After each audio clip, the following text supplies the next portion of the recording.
Welcome to my channel, my subscriber. Thank you. This video is sponsored by SBO Digital Marketing. Join SBO Digital Marketing work from home opportunity, mobile based part-time job perfect for student, homemakers and job seekers. Use your free time to earn no fixed hours. Work at yours. Just share and publish content. Simple talks, no selling, no referral. Have a Facebook, Instagram, YouTube channel. You are already eligible. Earn daily income with the instant payout. Start from day one. Send your name and qualification 9994104160 SBO. Skip பண்ணாதீங்க. பெரிய தப்பு. தினம் 300 ரூபாய் சம்பாதிக்க அரிய வாய்ப்பு. Instagram, Facebook பயன்படுத்த தெரிந்தால் போதும் content post and content publishing மூலமா தினம் 300 ரூபாய் சம்பாதிக்கலாம். இந்த வேலை செய்ய 5 நிமிடம் போதும். Work training support, group communication support, all language customer live chat support, முக்கியமா சொந்தமா ஒரு பிசினஸ் ஸ்டார்ட் பண்ற அளவுக்கு உங்களால கற்றுக்கொள்ளவும் முடியும், சம்பாதிக்கவும் முடியும். இந்த வேலை வாய்ப்பு வழங்குவது 5 வருடத்திற்கு மேல ரன் ஆகிட்டு இருக்க நம்ம தமிழ்நாட்டு company school of business organisation private limited. மேலும் விவரங்களுக்கு டிஸ்கிரிப்ஷன்ல கொடுத்திருக்க நம்பருக்கு வாட்ஸ்அப் பண்ணுங்க. மை சேனலை லைக் பண்ணுங்கள், சப்ஸ்கிரைப் பண்ணுங்கள், பெல் ஐக்கானை தட்டி விடுங்க. யூடியூப் சம்பிரதாயம். சென்னை ஓம் சிவாய நமக. ஓட்டீஸ்வரர் ஆலயம் அருள்மிகு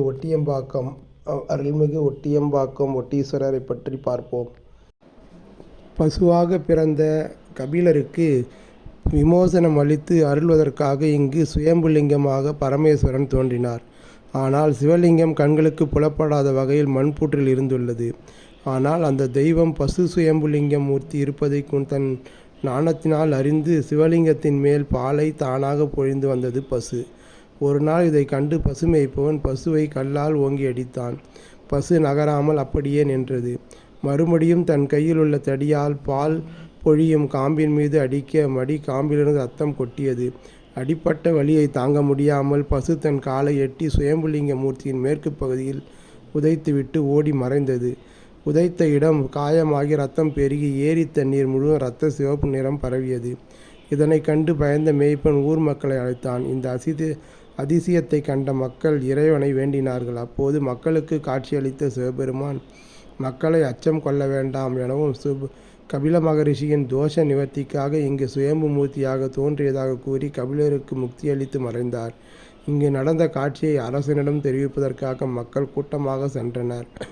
ஆனால் அன்று இரவு சுந்தர சோழரின் கனவிலும் இந்த காட்சி தோன்ற மாடம்பாக்கம் விரைந்த அரசர் சுயம்புலிங்க மூர்த்தியை கோவிலாக கட்டினார். மூலவரின் பெயரில் உள்ள தேனு என்பது பசுவை குறிக்கிறது.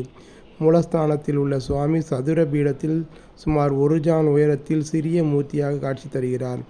லிங்கம் அகலம் 3 விரல்கட்டை 3 விரல்களை சேர்ந்து வைத்தால் இருக்கும் அளவு மட்டுமே இருக்கிறது. பசு மிதித்து தழும்பு கல்லடிப்பட்ட பள்ளமும் இருக்கிறது. நம் முன் ஜென்ம பாவங்களை போக்கி அருள்வதற்காக மாடம்பாக்கத்தில் கோயில் கொண்டிருக்கிறார் தேனிபுரீஸ்வரர்.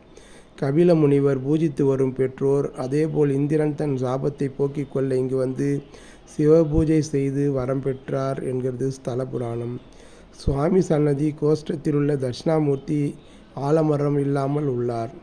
துர்க்கையின் கையில் கிளி இருக்கிறது.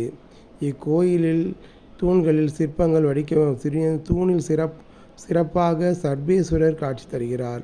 இத்திருத்தலத்தின் கட்டடக்கலை சிறப்புடன் நிகழ்கிறது. மூலவரான சுயம்புலிங்கம் தேனிபுரீஸ்வரர் கர்ப்பகிரகமான தூங்கும் யானையின் பின்புறம் போல மாடமாக அமைக்கப்பட்டுள்ளது. கோயிலின் அர்த்த மண்டபம் மற்றும் 18 தூண்களுடைய முன் மண்டபம் அழகான சிறப்பான சிற்ப வேலைப்பாடுடன் காணப்படுகிறது.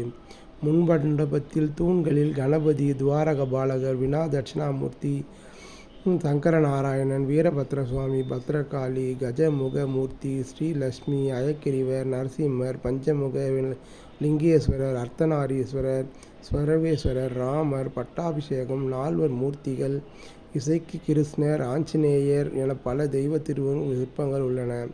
15ஆம் நூற்றாண்டில் வாழ்ந்த அருணகிரிநாதரின் திருப்புகழில் தோடுங்குழையாலே என்ற பதிக்கத்தில் இந்த கோயில் எழுந்தருளியுள்ள அருள்மிகு வள்ளி தெய்வானை சமேத சுப்பிரமணிய முருகன் குறித்து பாடியுள்ளார். நாம் அடுத்த வீடியோவில் சந்திப்போம். நன்றி, வணக்கம்.